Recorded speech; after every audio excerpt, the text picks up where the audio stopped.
for a small business owner, your first reaction obviously might be to, jump out there, flip open that open sign, and really we're going to encourage you to slow down and just take a step back for a minute. So that doesn't mean you don't reopen. What that means is that what we want to do is take time to plan. We want to put together a game plan that, you can feel safe, your clients can feel safe, but really you have a direction. That's really the goal with this. It's not, we're not in an environment right now where, we can just jump right back into the way things were. Obviously we all know everything's pretty much changed for the most part. Some businesses more than others, but we'll talk a little bit more about, communication strategies and all that fun stuff. So let me change here. So easing restrictions. The first thing to understand is that this isn't a free-for-all. So regardless of the government restrictions, consumer spending has shifted dramatically. So it's fair to say the way that we did business before is not necessarily the same as it is today. So the most important thing for us to look at as business owners, we make sure that we stay up to date on local, state, and federal government requirements on doing business. And I don't say that as some, over-the-top government supporter by any means. I say that literally because what this is going to play into down the road is that whole social acceptance. It's, we're going to talk a lot more about that, but really it's about keeping everybody safe. It's about keeping you safe. It's about keeping your clients safe and your staff safe. So really just make sure that you stay up to date on this. And with that, I stress, you need to use trusted resources like the CDC, the Chamber of Commerce website, official government websites. You'd be amazed, and I know a lot of us, obviously most of us are on social media.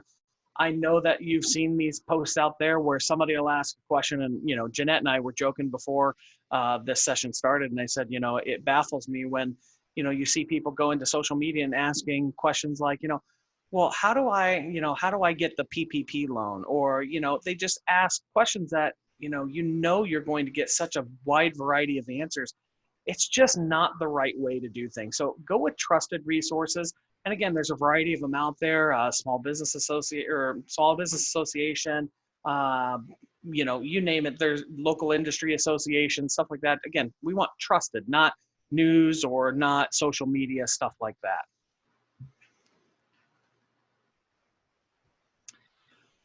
The first thing that I wanted to talk about today is creating the plan. Now, again, these questions here that we put together, there's a couple pages of these, but these are not meant to be all encompassing, but these are thought-provoking questions to help you understand or help, you develop that game plan for reopening and what maybe clients might ask of you or what vendors or, the public might ask of you moving forward. So first question that I always have for clients is this, what are the current local, state, and federal regulations to open my business or your business? You would be amazed at how many people really don't know the answer to that. We know that, restrictions are easing, but what does that look like? What are the timelines? And some states, again, we'll talk Arizona a lot, but obviously, it varies by state. Some states are very progressive. They're opening very quickly. Other states are much more conservative. And so what you need to understand if you're just doing business here in Arizona, you need to understand what our state is. And it's not just the state, but it's the county level, it's the city level, and federal. So, it's all things considered. There's a lot to understand behind these restrictions being eased. Other concerns are, or other questions that you might ask are, are there any industry best practices or policies that you can adapt? The restaurant industry, they've been obviously a focal point for a lot of this. Obviously the most vocal group, let's just say, or vocal business class that's out there. And, rightfully so, they've taken a tremendous impact. The travel industry, so on and so forth. There's a lot of impacted industries out there. Now with that, there's a lot of best practices that have come from this in keeping everybody safe, keeping doors open, so on and so forth. So, let's lean on these resources to help us understand what we could be doing to open efficiently, open safely, so on and so forth. Another one is, Chris, if I can, what's that? I'm sorry, you don't mind me jumping in. I think a lot of what you're going to find is you're also going to see that a lot of best practices are going to come from a lot of your interactions with your customers and a lot of your interactions with your employees. And it's going to be driven from that a lot more than ever before because these are different times. It's kind of a new business economy now, and it's going to be a new way of dealing with customers. And probably one of the most important skills that you as a business owner and something to have with your employees and something to really train your employees on is being able to listen. Because you're going to be dealing with a clientele it's not the usual clientele. You're going to have a clientele that's going to be coming sometimes to you with complaints from a place of fear, rather than the service wasn't good or I need this product or this or that, but they're just going to be afraid of certain things. And so being able to listen to people is going to be a skill that's going to be big, being able to implement based on kind of what people are saying, what questions they have, what concerns they have, and being able to adapt is going to be a lot key. By the time you get like a government regulation that says you should do this or that, I mean, that could be weeks down the road. Awesome. Yep. And so moving on from that here, another question, this is something I actually asked a client this the other day, and it's funny because, in a prior environment, this question would never come up. This is never something that you would ask of a business owner, but, do you have a hygiene policy? Does your staff understand what that is? And does your staff understand what's expected of them? Do you have a hand washing policy? What does that look like nowadays? I mean, believe it or not, that's a question that we ask. And, and it doesn't necessarily come from, the business owner per se, but, that's your consumers, your clients are asking this, again, if they're not seeing, if they don't know what you're doing, I mean, again, it's it draws questions. Let's just say that. Other questions that we have, do you need PPE equipment for you, your staff, or your clients? Are you practicing social distancing? I think a better question there is, what is social distancing to you? Again, this kind of goes back to what are the current local, state, and federal regulations, but you would be amazed at that concept of social distancing and how many people don't really understand what it is. You may say, oh, well, I just have to stay 6 feet from somebody. Okay. But there's actually more to it than that. So do yourself a favor, educate yourself on what social distancing is in combination of the local, state, and federal regulations. Another big question, and this one came up again with another client, is how do you enforce these policies? That's a really important one because, okay, so you put a sign up on the wall, or so you've communicated with your staff and your clients on what the policies are, but how are you enforcing them? Again, this is a big, important concept because when you put this stuff up, if you're not adhering to the policies that you set, believe me when I say this, consumers are going to see this. I do not, as a business owner, want to be on the receiving end of any type of negativity associated with the coronavirus or, COVID-19.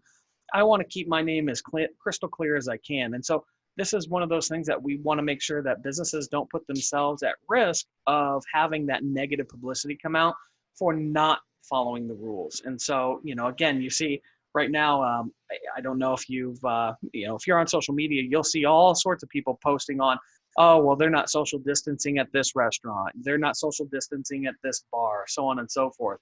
And so, those are those negative situations that we can avoid by just sticking to the policies that we put in place. It's going to be kind of a different world for reviews. Instead of reviews might have been this or that. It's going to be, for something traditional like, I had to wait too long, I had to do this or that. Now review is going to be they allow people to stand too close to each other, this and that. So it is kind of a different world. But yep. To Chris's point, being able to publicize what your policies are so people can see it, and then making sure that you are practicing what you preach is going to allow you to build a lot of trust. And that type of trust is going to be very, very important. Yep, perfect. Next up, another great question is, how do you monitor your employees' health, and what is your sick time policy? Incidentally, obviously, those go together. And this was one of those pivotal moments where if you've never hired a HR professional, now might be the time to consult with one. Again, times have changed. The question came up in a seminar that I was attending, and it said, well, what if my employee comes and says they're not feeling well for the day? What do I have to send them home? What do I do? There's a lot of questions around that. As a small business owner, that can be a really, really tough thing. But incidentally, in this environment, what do you do? And, obviously there's no perfect answer for that, but obviously in your employees' health, your clients' health, your health is, first and foremost. So this is the time where we would even recommend reach out to that HR professional. There's a lot of freelancers out there, even for small business, you can reach out to them that way. But do yourself a favor and understand, develop a sick time policy, develop these procedures now, because again, this will save you time, money, and reputation down the road. It kind of to your point on that, I went to a chiropractor probably about 3 weeks ago, and they typically have two chiropractors working. And one of the chiropractors was out sick, so it was a bigger wait. But they did a real good job of explaining that, due to our employee policy, somebody was under the weather, so we're a little shorthanded. But, please excuse the wait, but we'd rather you be safe than, be quick and stuff. It was worded better than that, but there wasn't really any grumblings in the waiting room or this or that. Everybody seemed to accept that. The receptionist told them the wait might be longer than usual and why. And just by being upfront and kind of explaining that and saying, hey, this is our policy. If they don't feel well, we don't want them in due to the virus, and explaining that, like I said, upfront, nobody really had a problem with it. Everybody accepted the wait. Yeah. So I think, it's really better to be upfront with that, to your point, than to try to hide it or have somebody come and use comp. Yeah, because I can speak from personal experience. No offense, I wouldn't want to do business with you. Whatever I have, and obviously is probably can wait. So, if somebody in your staff is sick or you're sick, personally right now, I'd just rather avoid it. It's not, not to be offensive, but we can always do business another day. So, again, just make sure that, as a business owner, you have these policies in place and your clients, your staff, know what's expected. So, other questions here that we'll get to. What are you going to be your initial staffing requirements? A lot of businesses, unfortunately, had to furlough employees, had to let employees go. And that's, it's never obviously ideal, but in this situation, what does this post-opening look like? What should we prepare for?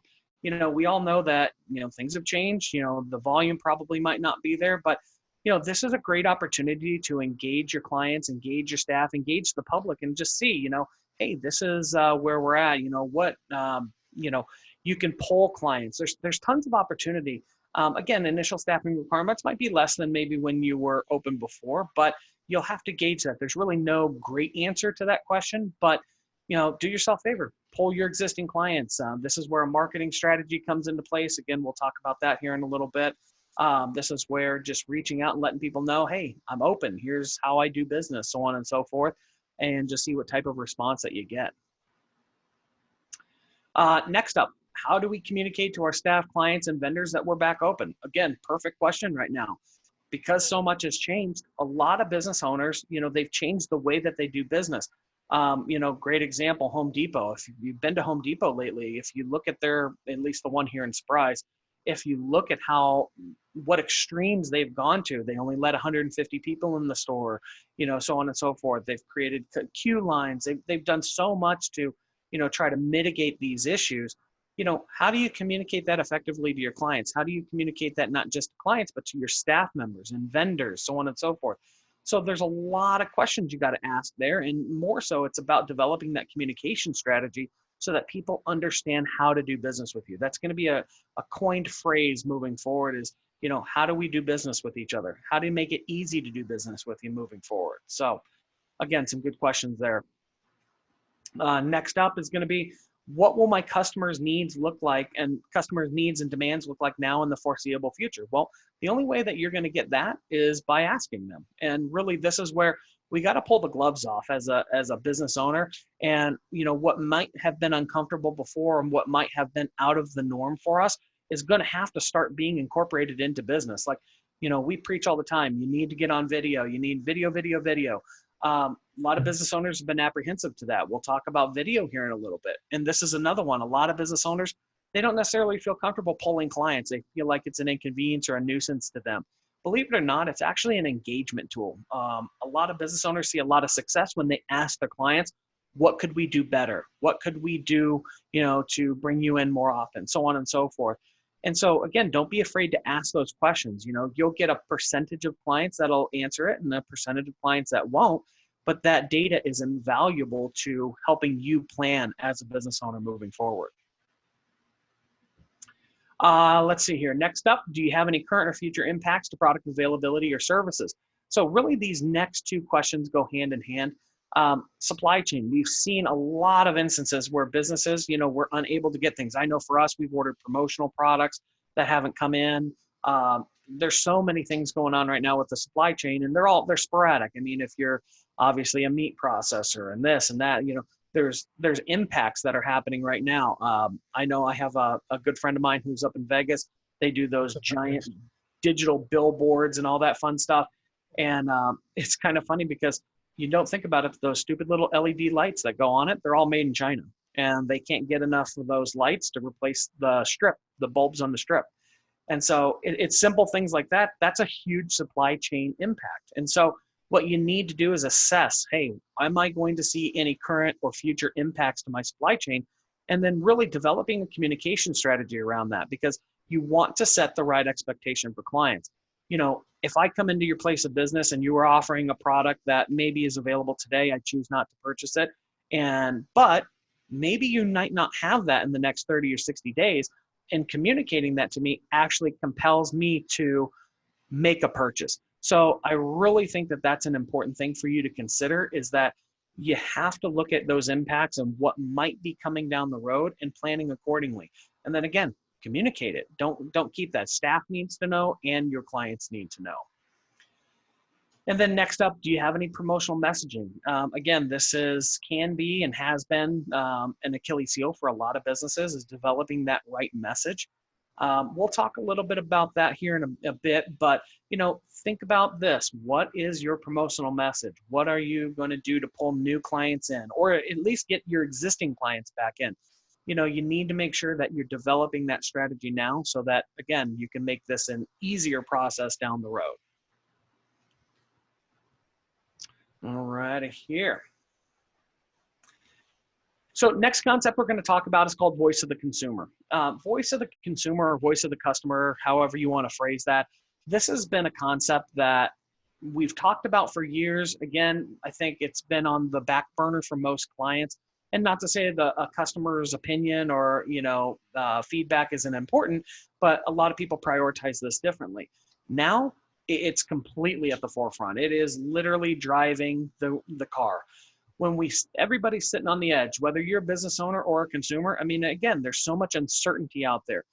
The truth is, though, we need to make sure that our businesses are viewed in a positive light. Again, I can't stress that enough. We want to disassociate with any of the negativity surrounding the coronavirus. So again, to my point before, where we talk about, are you adhering to your own policies? Are you adhering to local, state, and federal requirements? If you're caught not doing that, the repercussions can be significant. And again, not necessarily from some government agency coming after you. It's more so from the public and, this whole social policing that we see going on right now. So, a lot of people, and this is the, I guess the unfortunate or fortunate, however you want to look at it.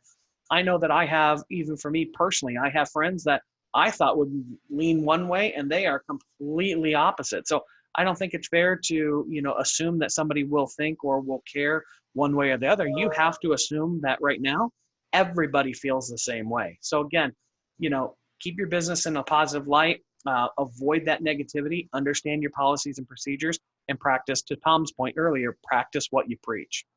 Yeah, and Chris, I think there's going to need to be a lot of training with people on how to answer questions.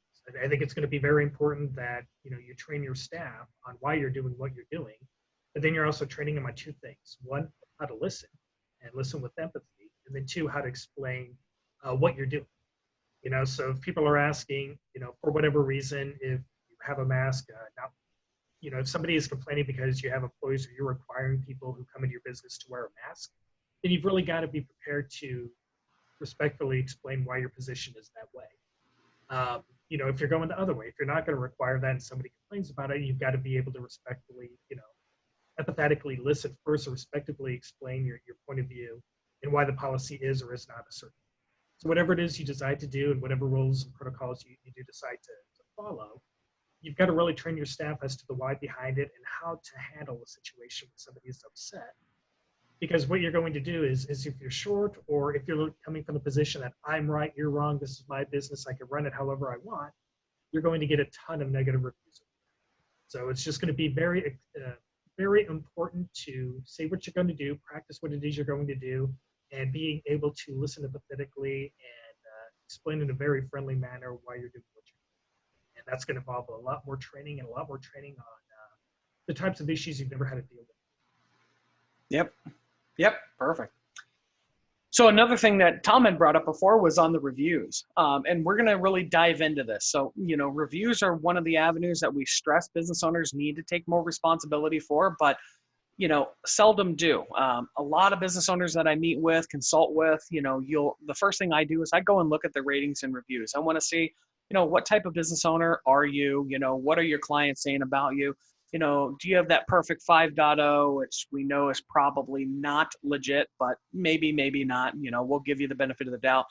Or are you like the 1.9 star business that, everybody you just can't please anybody. So, reviews are super, super important. The really important thing though is, did you respond to them? Are you engaging with those clients? I can tell you as a consumer, if I go and I leave a review for your business and you don't respond back, I wonder how much value that review actually had to you. I wonder how much my opinion really meant. Again, I know that might sound overly critical, but the truth is, I'm taking time out of my day and my time is valuable. So if I'm going to take, even if it's 5 minutes and I'm going to leave a review for your business, show that person the respect they deserve and appreciation they deserve by responding to that. And that's just me. That simply is just a matter of you logging into Google My Business and updating it, or you logging into Yelp and just leaving a comment. Both of those programs or both of those platforms offer mobile apps. They're super easy to use. You even get a notification as a business owner. So again, they put all these tools in place to make this so easy for you.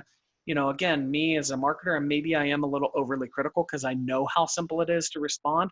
It's just a matter of you prioritizing that in your day. And then the other concept is for the negative reviews. Now, I understand that can really beat you down, especially right now with so many things going right and wrong and left and right.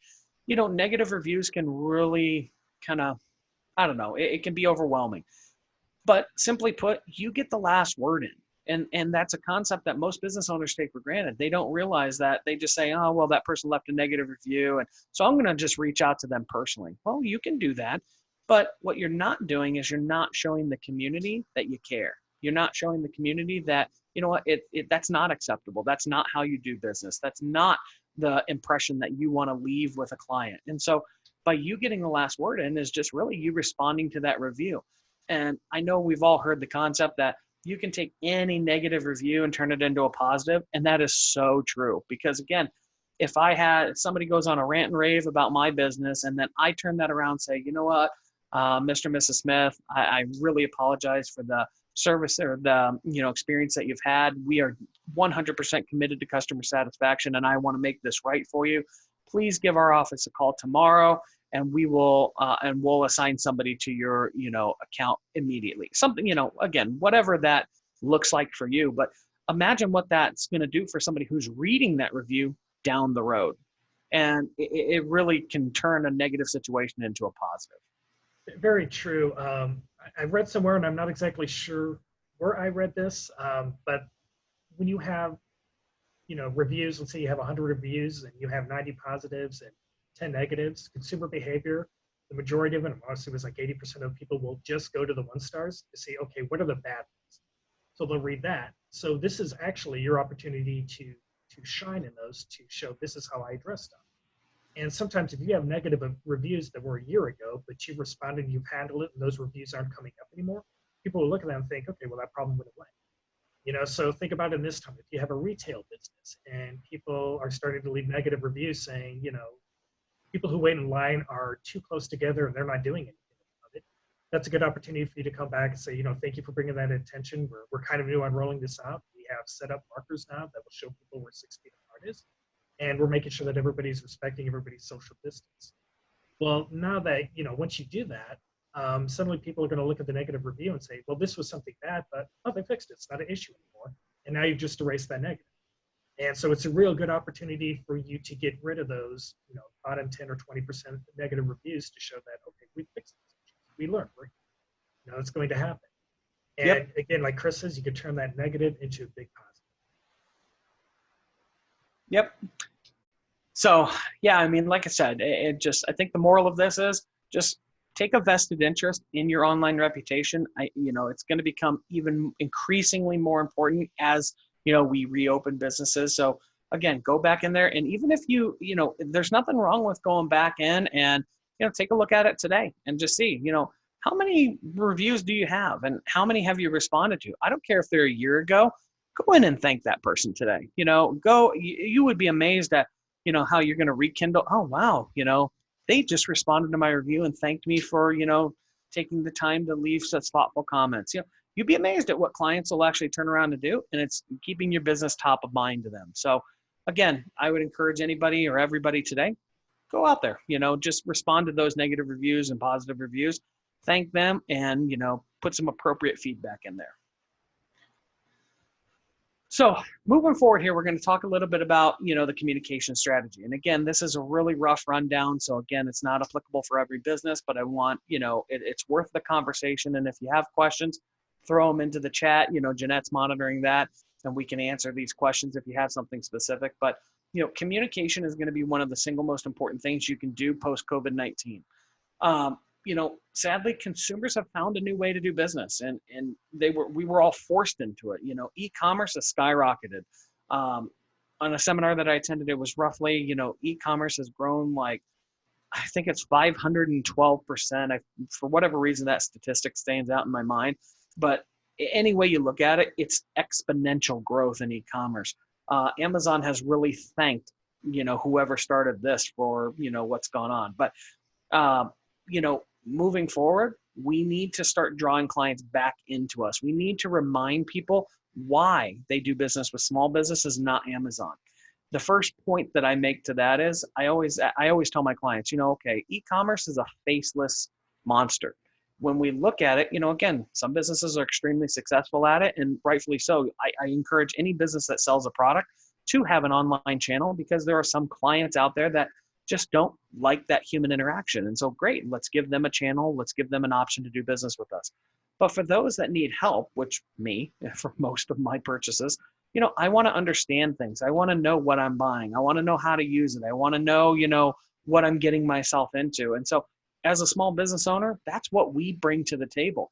We are that hands-on. We've used it. We know the product intimately. We know how clients can get the biggest bang for their buck. There's so many instances or examples that I can give.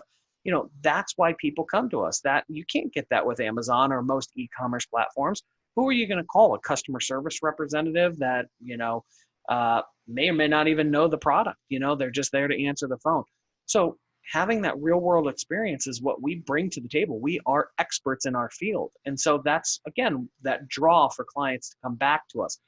The problem is we've made it super convenient for that e-commerce platform. And so now what we need to do is, again, really work hard to convince people that, hey, this is the better way to do things, what we bring to the table. So again, for what it's worth, you need to have that communication strategy in place.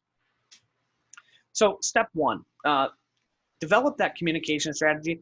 I put staff down, but really you need to use your resources. And when we say resources, that's you. I don't care if it's your customers. I don't care if it's your staff, your vendors, industry professionals, partners, Jeanette at the Chamber of Commerce. I mean, whoever it is, you need to engage the resources that you have out there to develop that communication strategy. There are a lot of people with a lot of expertise. I mean, I'm a fairly new business owner. And so, when I look at things, I don't have all the answers to everything. I rely on mentors. I rely on people that have been doing this for 25 plus years to give me guidance and help me understand maybe opportunities that I didn't know existed. So now is not the time to be high and mighty. Now is the time to really utilize these resources. So step one, develop that strategy with, and I should change that to, with your resources, because again, that is super, super important. Step two, communicate a consistent message with your clients that reinforces safety and that it's safe to do business with you. Again, we've stressed that a number of times now, but I think it's worth saying 10 more times, is that people need to understand that it's safe to do business with you. People need to understand that this is what you're bringing to the table. This is what, this is how you need to do business with us to stay safe, so on and so forth. So communicate to your clients how you do business, what to expect when they come in, and how to reach out to you for questions, concerns, so on and so forth. That's really, really important. We really need to retrain everybody on how this works. And then step 3, make sure your website and your Google My Business is up to date, and not to limit it to that. I mean, Yelp, any online listing, anywhere and everywhere that references your business, even if it's your Chamber Nation account with the Chamber of Commerce, you need to make sure everything is up to date. Don't leave these profiles to do what they do and sit there idly. You're not going to get the biggest bang for your buck that way. You need to make sure that everything is up to date. Everything is saying the same consistent message. And again, it all focuses back to, right now, to safety, how to do business with you safely. So, and I see, Chris, go ahead. I'm sorry about that. No, just kind of one point, going back to reviews and stuff related to Google My Business. In looking at some businesses where I live, the number one complaint on reviews is that they say they're open, but they're not. So there's like a coffee shop I like. They make their coffee fresh, do a pour over and stuff like that. So I like walking there and picking it up. And I was looking on my phone, and it said that they were open.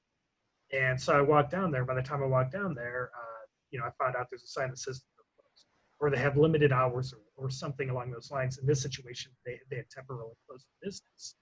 But there are also situations where restaurants are closing at 7 o'clock instead of being open at 10, and they're not updating Google My Business. So you're seeing a lot of negative reviews from that. So it's very important, because it will frustrate a customer if they go on their phone, they look and say, oh, okay, they should be open. I'm just going to go in and grab a quick cup of coffee, so I don't need to make a pre-order. Then they go out of their way to go there, and they're closed. It creates a bad experience. And it's better to keep all that information up to date on Google My Business to reduce on the levels of frustrations. Because again, those kind of things are just going to really irritate you. Yep, perfect. Exactly. And I see, Dave, you had a question here. What are we hearing from local businesses? I have a lot of clients that have opened now. They're slowly starting to, put these best practices into play. Specifically for our bars and restaurants, there's two extremes that we see going on out there. We see the, people over in left field that want to get in now. They want everything reopened. And so, they're willing to dive in head first. Then you have a lot of people that are still really conservative. They're not quite ready. People aren't sure if it's quite safe enough to go out yet.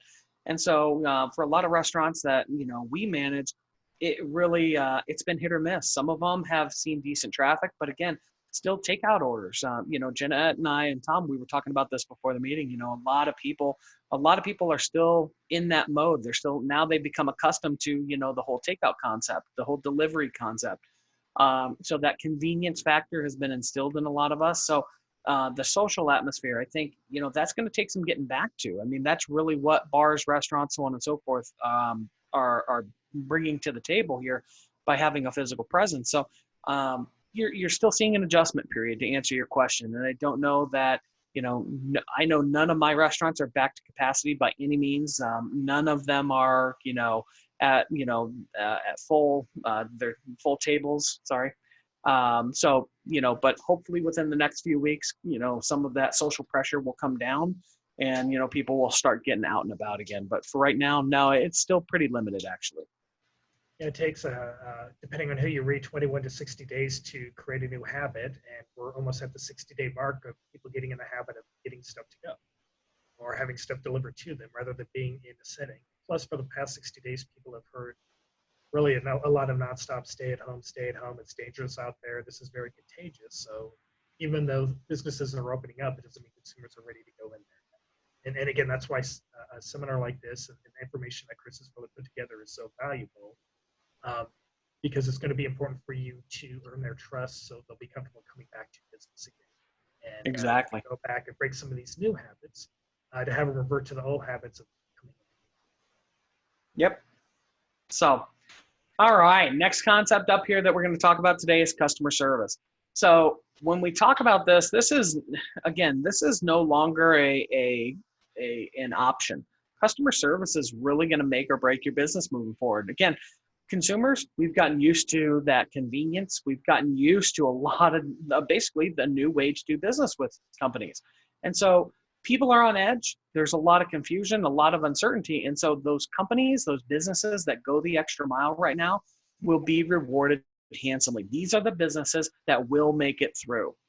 You see a lot of, and again, I can give countless instances, where even down to the grocery store. And I mean, I know we don't think of fries as, something that, certainly not a small business, but I'll tell you what, some of the people that work there, they're amazing people, grocery store workers putting in all those extra hours, so on and so forth. And I know that there are some, now again, this doesn't say all, but there are some that have really gone that extra mile, I know, to help us when, if you were looking for toilet paper or water or this or that, when things got scarce. I mean, again, how those employees handle things can make or break your business. So again, I know that's difficult for a big business to kind of curb, especially when there's so many employees, but that's where your managers and so on and so forth really communicate that direction down. But for you as a small business owner, this is something much more controllable for you. And this is where your staff really need that education back to the policies, how you're going to enforce things, how you're going to communicate things. This is full circle. Your employees need to have the same confidence that you do in this business, and that comes from communicating effectively. So again, customer service is going to be super, super important moving forward. And if you don't, well, back to the reviews and so on and so forth, it's just going to be more and more difficult for you to succeed in this business environment. Yeah, it's kind of to build on that, to make an analogy. I've read one reason that one said like 80% of lawsuits from doctors come from basically doctors failing to apologize. And a lot of times when you're in a retail service, a lot of your complaints come because even if you're out of a product, they didn't feel you made the effort to go ahead and try. So if you have bad news to deliver, maybe you could make the effort or put in a little bit extra effort to deliver the bad news. So what I mean is I have a friend of mine who is doing some work at a grocery store, and he said that basically their policy is even if something is out on the shelf, somebody asks for it, even if you're out, always say, I'm going to go in back and check and I'll see what I can do. And even if you go in back, it's out and you come back like 2 minutes later and you tell them, they at least feel satisfied that, okay, they tried. It was a good service. They did their effort. They just have out. But that leaves a much more positive experience than just saying, look at the shelf. We don't have it. It's not here.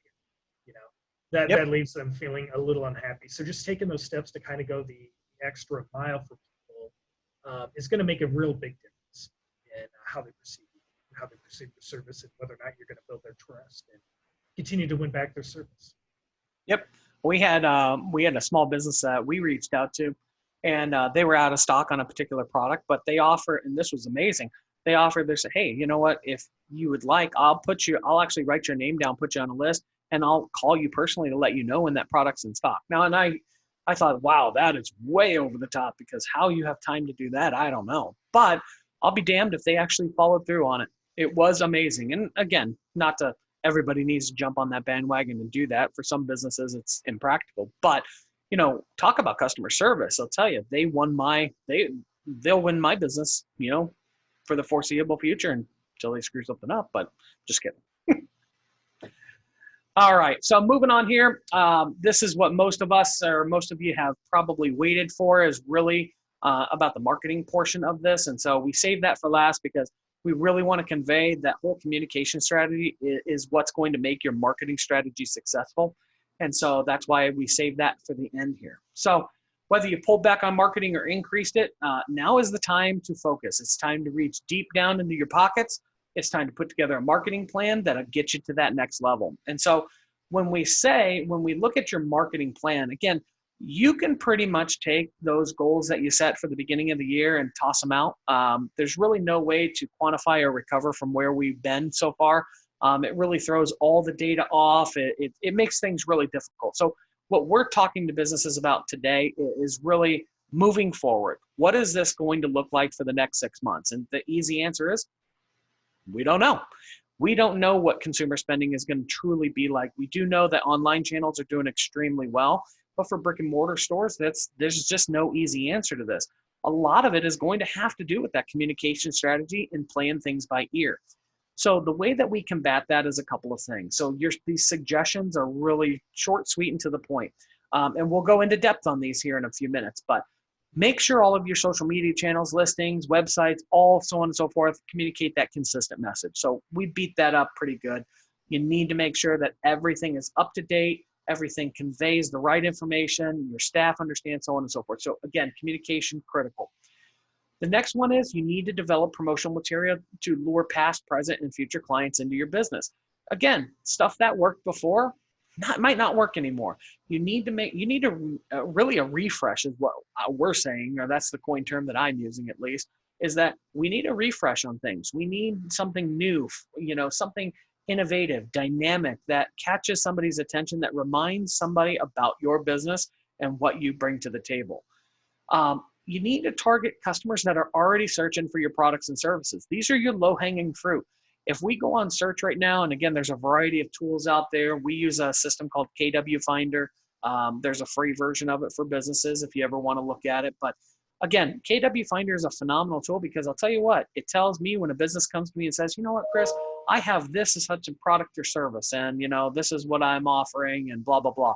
I can immediately go to this system and I can say, okay, well, you know what, in the Glendale area, I'm seeing about 5,000 searches a month on average for what you do. Reality is there's probably about 10% of those are actually legit people looking for your products and service. So, okay, what does that look like? Let's look at your competition, so on and so forth. There's a whole process to go through with that. But again, those customers that are looking for your products and services, that's your low-hanging fruit. Those are people that's an easy, connection right there.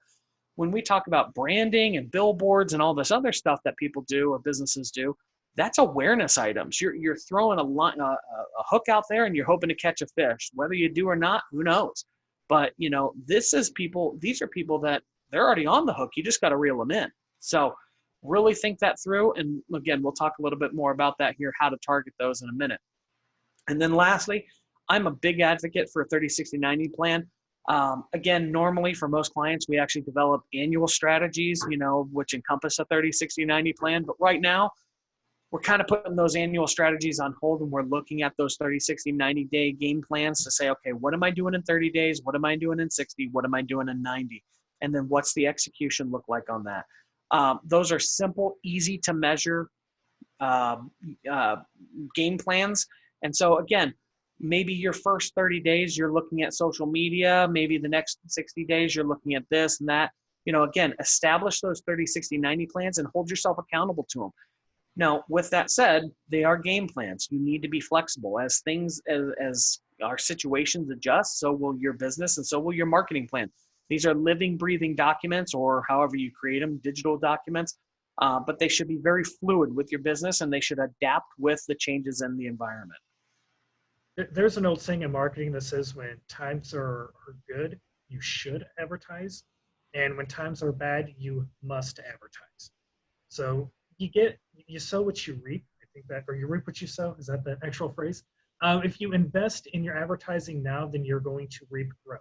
But if you cut back in marketing at this point, then you're going to reap lack of growth. So it's going to be very important that you're taking the time and you're coming up with this plan and you're implementing it, because these are the times when you're going to want to go ahead and really put the focus in your marketing and just really make sure that you do have a plan for making sure that you're going to be able to capture people, capture market share, capture more people coming in the door.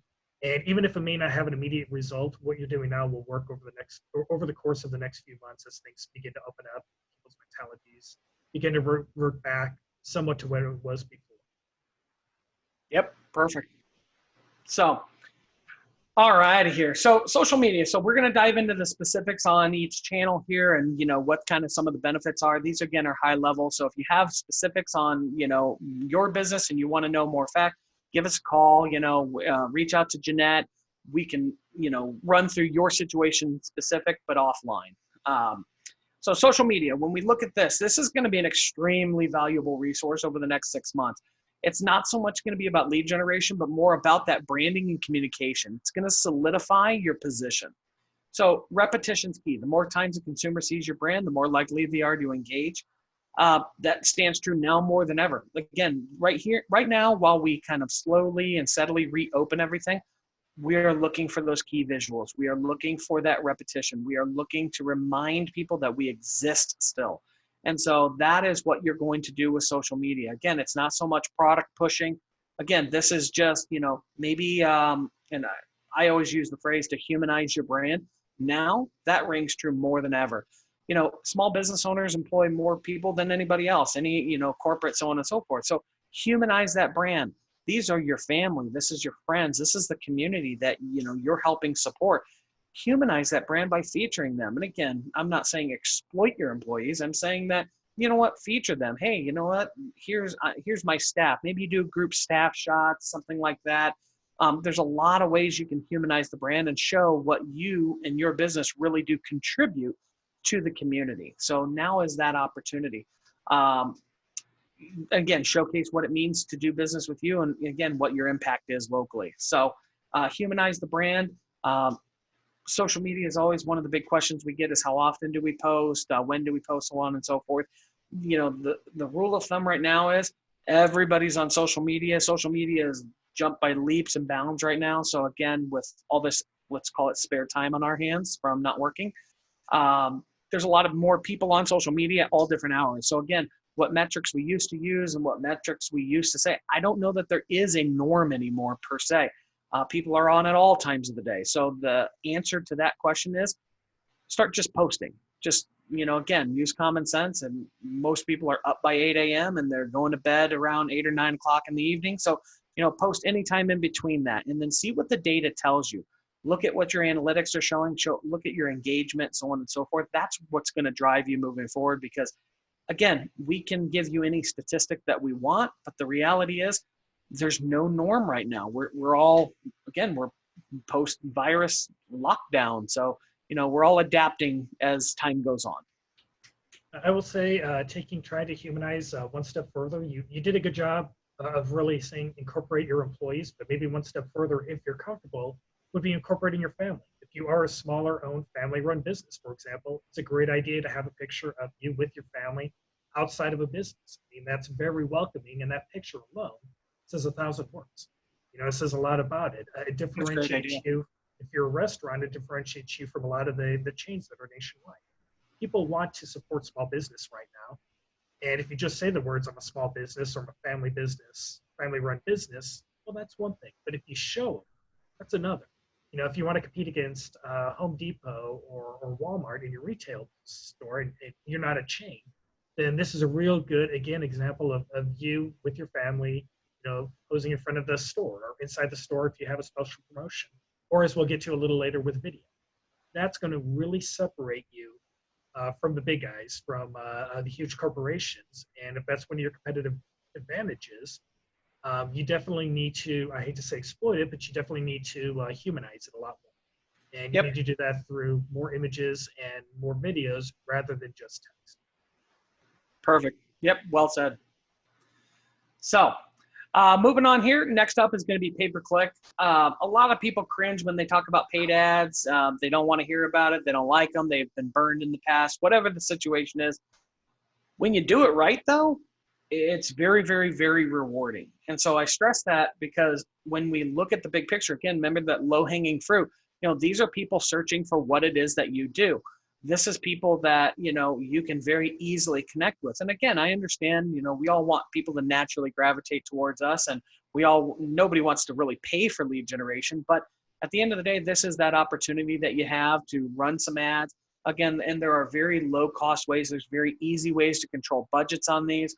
Google has a lot of parameters in place that, limit you from overspending. So I think the point is with pay-per-click is that if you set yourself a budget, and you leave that budget flexible. I do encourage that because again, a lot of people will set their bar really low up front, but when they start to see the progress or the actual lead generation part of it, they're a little more willing to open up the pocketbook a little bit more because obviously they can equate it to dollars now. So just again, be flexible. Pay-per-click is a great option. You have, and again, you may love or hate Yelp. I don't really care. Yelp is the default reviews engine for Yahoo and Bing. So again, if there's a value behind it, it is a very used search engine. Google obviously is the lion in the room. Yahoo, Bing, so on and so forth. Like I said, there's tons of opportunity, but start simple. If it's Google and you want to throw, a few $100 a month at Google, well, take that step. And if you need help, call us. That's what we're here for, is to provide that advice and provide that, information to clients to help them be successful at this. And then again, look at people that are targeting your products and services. So again, if you have a core product or core service that you offer, that's what you want to focus on. We don't want to get too much into the weeds and start, really the branding aspect of pay-per-click. We want to focus on our core services and what's going to ultimately that.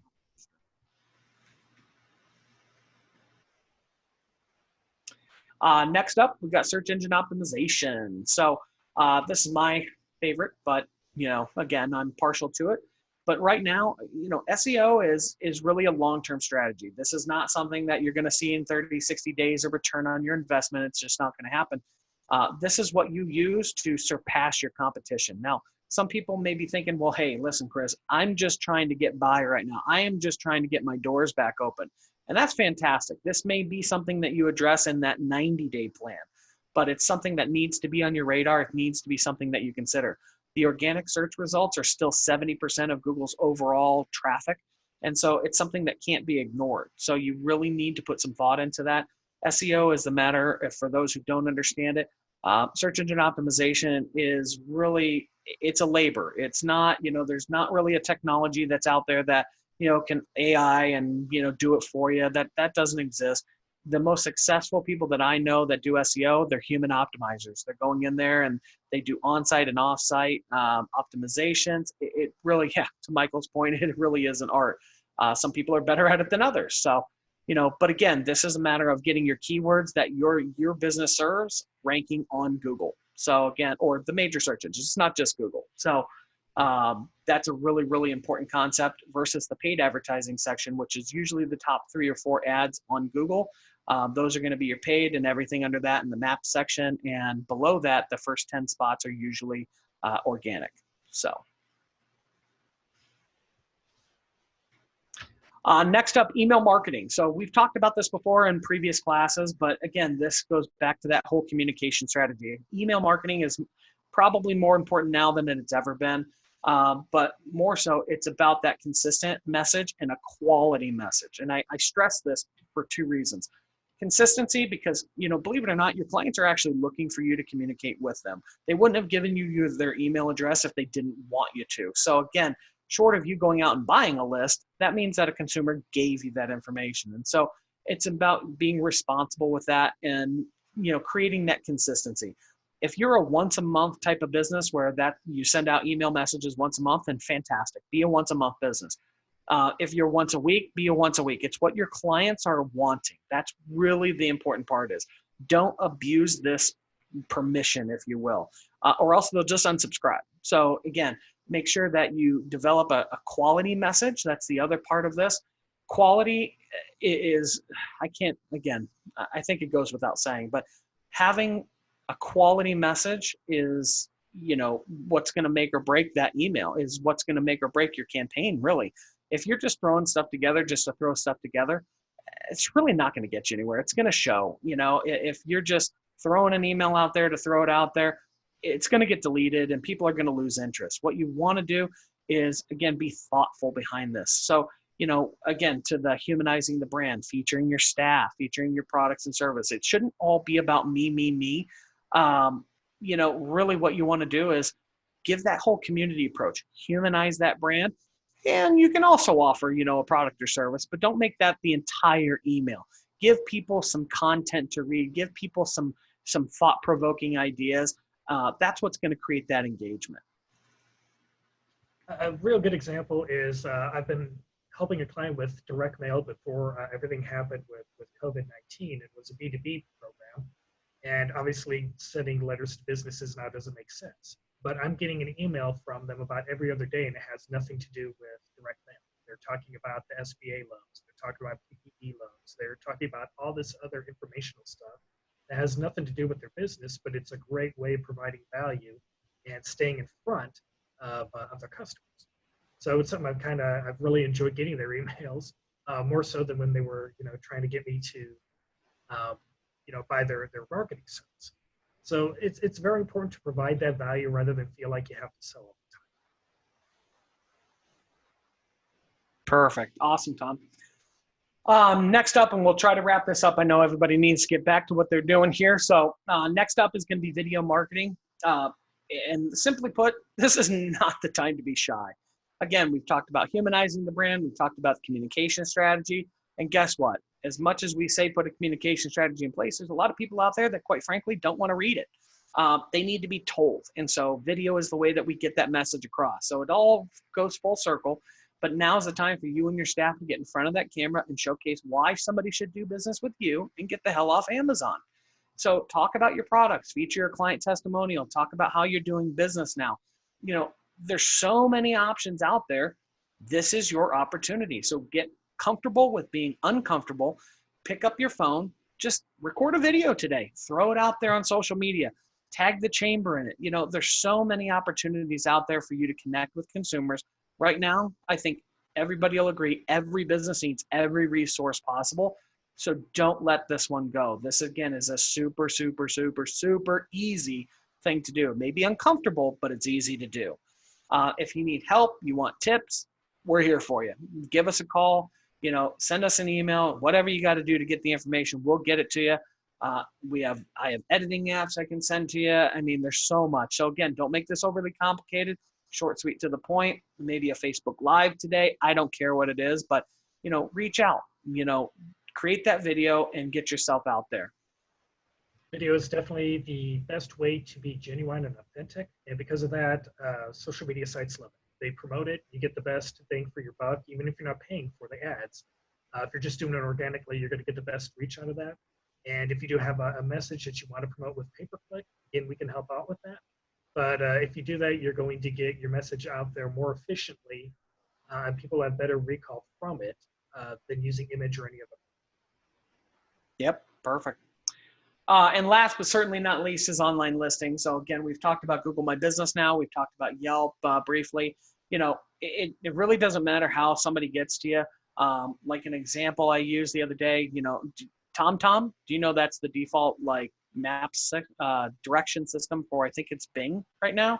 I didn't know that. I just happened to pull it up the other day and that's what it was, or maybe it's Apple, one or the other. But point being is that TomTom still around, you know, long lost little GPS system on your dash. But these are all online listings. And so you need to take some time and you need to go through them. It's frustrating. It's agonizing when you change things 10 times and for some reason, somehow it goes back the way it was. It doesn't matter. You can fight with it all you want, but just keep up. You know, you got to make sure that your information's accurate online.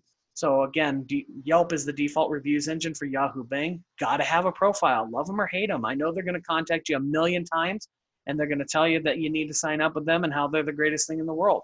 You know, do it or don't. It doesn't matter. I have no opinion on it, but you need to have that profile. Same thing with, I mean, again, obscure websites, City Search, Hot Frog, Local.com. I mean, these are sites that you may have never used, but guess who does? Google. Search engines. They look through this stuff. They look at your online listings. They look for consistency across the internet. If you have, let's just say, 100 different listings out there, 50 of them say that your address is this and the other 50 say this, well, when somebody's looking, what one is it? Who knows? It's one of them, but which one's the right one? And so it creates that inconsistency. And you know what? If you look at your competitor right next door and all of his stuff is high and tight, well, guess who's going to rank higher? I mean, again, there's a lot more factors, and that's an oversimplification, but it's just one of those elements that don't leave it to chance. Just take the time and make sure that it's up to date. Right now with, you know, everybody has maybe or hopefully a little bit of extra time on their hands. Take that time and just do a simple Google search. Type in your business name in the city and state and see what comes up. And, you know, if you've moved businesses, if you've moved locations at any point in time, you look and see. I know for us, we have a free scan that I'll run.